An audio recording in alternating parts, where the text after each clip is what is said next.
Okay guys, a couple of days ago I came across this story on the internet about a musician who is identified as non-binary and is struggling with cervical cancer. I asked you if you wanted me to comment about it.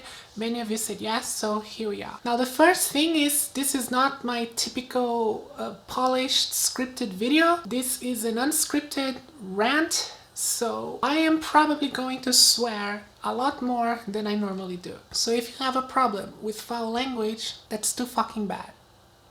Second, on the off chance that Ray Spoon, the person featured in this news story, watches this video, let me just say that I wish you a speedy recovery, that everything goes well in your treatment and you beat this cancer and you stay healthy and safe. But please, don't watch this video. I don't want to be the cause of more stress and anxiety while you're going through such a tough time already. This video is a political commentary on a news story that featured Ray Spoon. It's not an attack on Ray Spoon. I don't know this person and I have no ill feelings at all towards them or towards any person who identifies non-binary, and I'm gonna make that clear in this video. But I do have issues with some of the narratives that are being put forward by activists, and I'm gonna comment on that, not on Ray Spoon as a person. Let's make that very clear. This is an article published in the CBC website, and the headline is, "For non-binary musician Ray Spoon, a cervical cancer diagnosis came with an extra dimension of anxiety." And below that they say, Victoria-based musician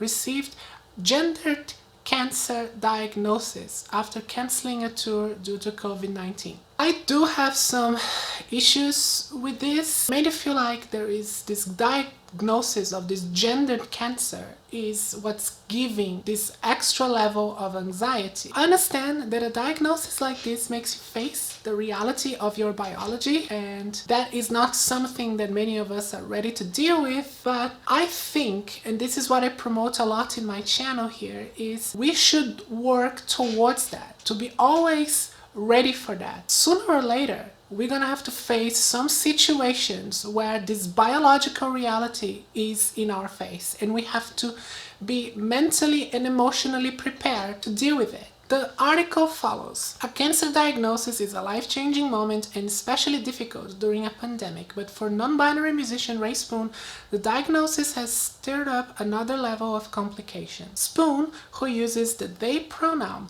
had been in the middle of cancelling flights for a planned tour of the UK, Canada and Europe due to the COVID-19 pandemic when they received a phone call from their doctor saying Spoon had tested positive for cervical cancer. So it's very clear here that Spoon is biologically female. That's why Spoon has a cervix. The next paragraph is where they start getting a little bit more into the gender politics. But the diagnosis was another shock altogether, and one that has been made difficult because cervical cancer is what Spoon calls a gendered cancer. So this is a type of cancer that only affects biological females because, well, that's part of the female reproductive system. Except, of course, a male with a DST, but that does not seem to be the case here. As I said earlier, this is the type of diagnosis that puts you in face of the biological reality of your body. Now, this is only an issue though if you are not prepared to deal with that. I think the problem exists when people believe that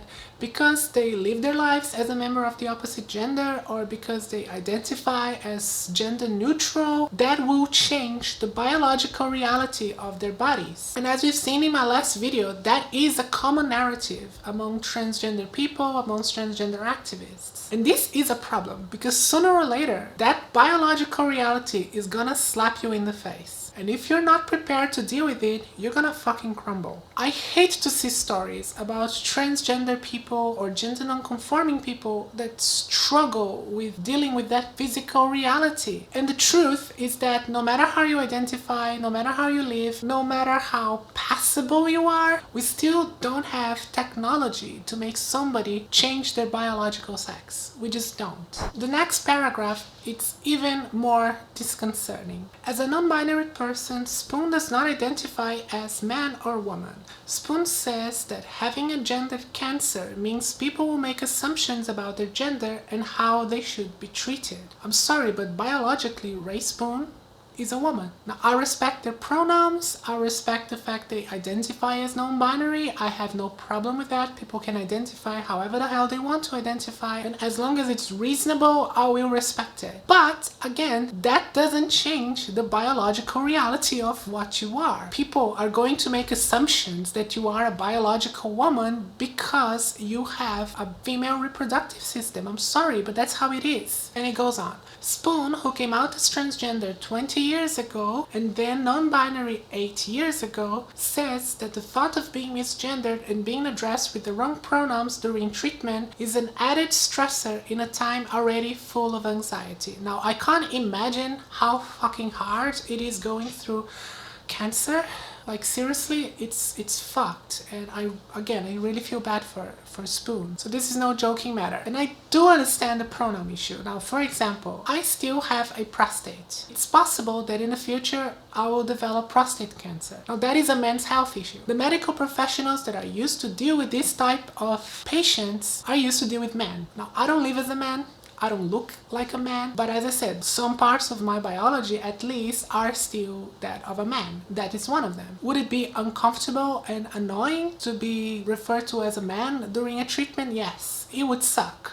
Abso-fucking-lutely. In my case, being someone who is mostly passable, I don't think I would struggle that much with that, but it's possible that I would. And what you can do is ask medical professionals to be respectful. And the off chance that one is not, and is just being disrespectful for no fucking reason, you should report them. And yeah, that would suck. I admit that. You know, you're already going through cancer treatment and then someone being disrespectful to you for no reason, yeah, that would be annoying. I understand that. In the case of Spoon, though, is a little bit different because the usage of they in singular is not something that common. A lot of people don't do that. It's something that is common in your woke circle, but outside of it, it's not. And that's the problem with giving so much importance to these gender-neutral pronouns. On the next paragraph, it says, Spoon says pronouns carry the same weight as somebody's name. No, it actually doesn't. A pronoun is a substitute for a name. It doesn't carry the same weight, but it does put you in a category. Now, traditionally, we have two genders, and biologically we have two sexes. So I understand that if you are a case of someone with sex ambiguity, like a DSD or something like that, you could be considered someone who is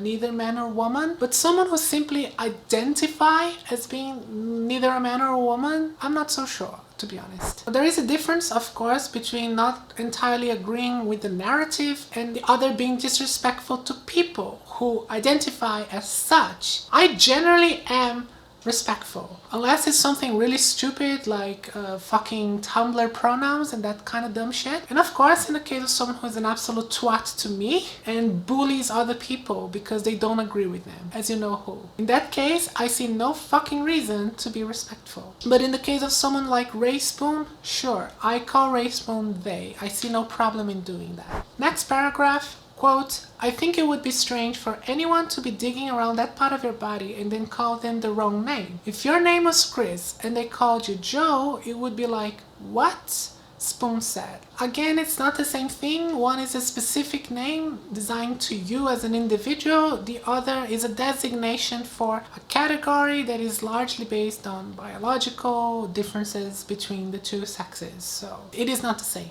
Sorry. Then Spoon proceeds, and then it's like, if you don't even know my name, do you even care? That kind of thing. Well, again, it's not the same thing. The next paragraph is a very important one. Spoon says they are grateful to their family doctor who had taken the additional step of calling ahead of time to let staff know Spoon's preferred pronouns. This is actually where the focus of this whole fucking story should be. If you are in such situation, talk to your doctors, talk to your medical staff, communicate to them. Seriously, people are not mind readers. If you are open and you are simply asking to be respected, I doubt there will be any medical professional that will refuse to be respectful to you. Instead of expecting people to guess what is your preferred pronoun, how you identify yourself as. Talk to people. Next on the article, Spoon says they are one of the lucky ones. Trans folks are often left out of screening and also for treatment because things like these types of cancer are caught later and it has a gender element. For what it seems here, at least Spoon was doing a screening for this type of cancer, which was of course the right thing to do. So here shows that Spoon was not someone who was out of touch with their biology, so that is a positive thing. Next paragraph, depending on whether or not someone has physically transitioned or what secondary sex characteristics they may have, Spoon said,